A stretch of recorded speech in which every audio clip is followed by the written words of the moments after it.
Välkommen till Svensk diktamen. Idag pratar vi om svenska traditioner och högtider. Vi går igenom både gamla och nya traditioner. Vi lär oss om nyår, påsk, midsommar och jul. Och vi lär oss om Lucia, advent och alla helgons dag. Många svenska traditioner har kristna rötter. Andra traditioner kommer från historiska händelser. Traditioner förändras med samhället.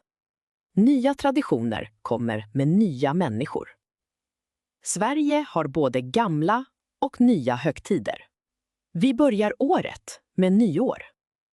Nyårsafton är den 13:e december. Många firar med fest och fyrverkerier. Man säger gott nytt år till varandra. Vid tolvslaget skålar man i ett glas. Påsken är en kristen högtid. Den firas oftast i mars eller april. Man minns Jesus död och uppståndelse. Men många firar påsk utan religiös tanke. Vanlig påskmat är ägg och lamm. Man äter också lax och sill. Barnen får påskägg med godis. Påskägg är ofta gjorda av papp. De är fyllda med godis och små presenter. Barn klär ut sig till påskkärringar. Påskkärringar går runt och delar ut påskkort. Valborgsmässoafton är den 13 april. Då välkomnar man våren. Man samlas runt stora brasor. Det kallas för majbrasor. Man sjunger vårsånger tillsammans. Ofta håller någon ett tal om våren.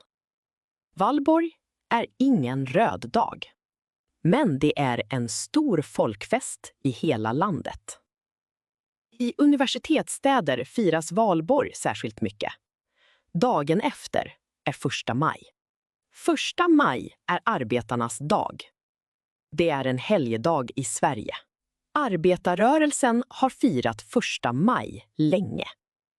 Många går i demonstrationsståg.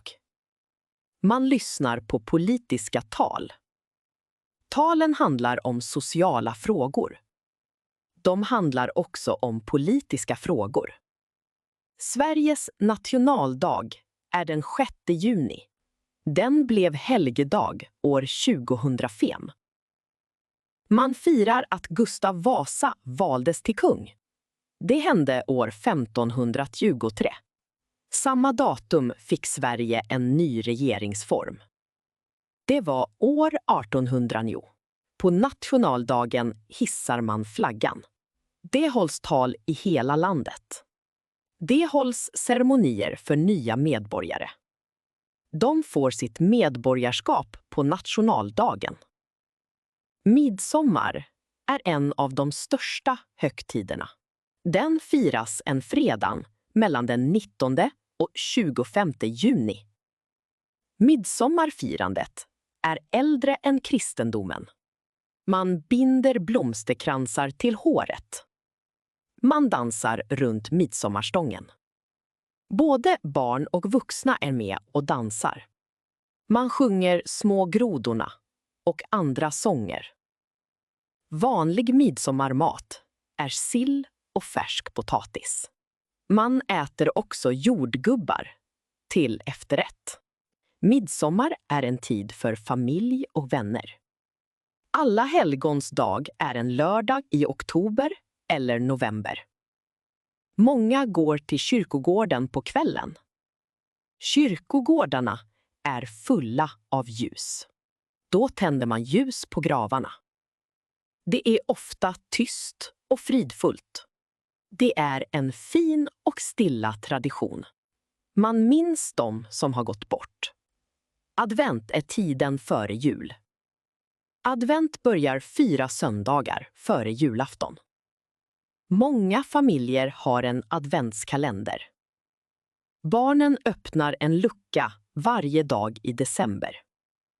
Man hänger upp en adventsstjärna i fönstret. Man ställer en adventsljusstake i fönstret. 4 ljus står i adventsljusstaken. Man tänder ett ljus varje söndag. Advent betyder ankomst. Det är en väntan på jul och ljus. Lucia firas den 13 december. Det är en mycket svensk tradition. Ett luciatåg går genom rummet. Lucia har en ljuskrona i håret. Hon har ett vitt ljus i kronan. Det är mörkt och ljuset från kronan lyser starkt. Barn och vuxna sjunger Lucia-sånger. Efter tåget äter man lussebullar. Lussebullar är bullar med saffran. De är gula och goda. Julen är den största familjehögtiden. Hela familjen samlas under julen. Julafton är den 24 december. Barnen får julklappar av tomten. Julklapparna ligger under julgranen. Man äter en stor julmiddag. Vanlig julmat är skinka, sill och köttbullar. Många har en julgran i hemmet. Julgranen dekoreras med ljus och kulor. På juldagen den 25 är det julotta. Julotta är en tidig gudstjänst i kyrkan. Musiken i julottan är vacker och stämningsfull. Sverige har också nya traditioner. Många muslimer firar Eid al-Fitr. Det är festen efter Ramadan. Det är en glad familjehögtid. Perser och kurder firar Nuruz. Det är nyåret, den 21 mars. Traditionen kallas också Nyros.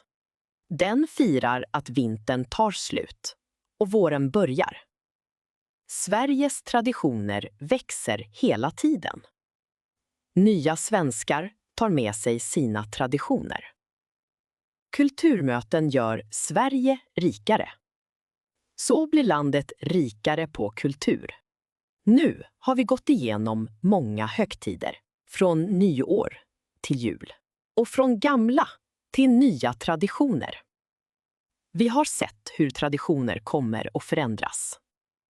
Traditioner hjälper oss att känna gemenskap. De knyter ihop det gamla och det nya.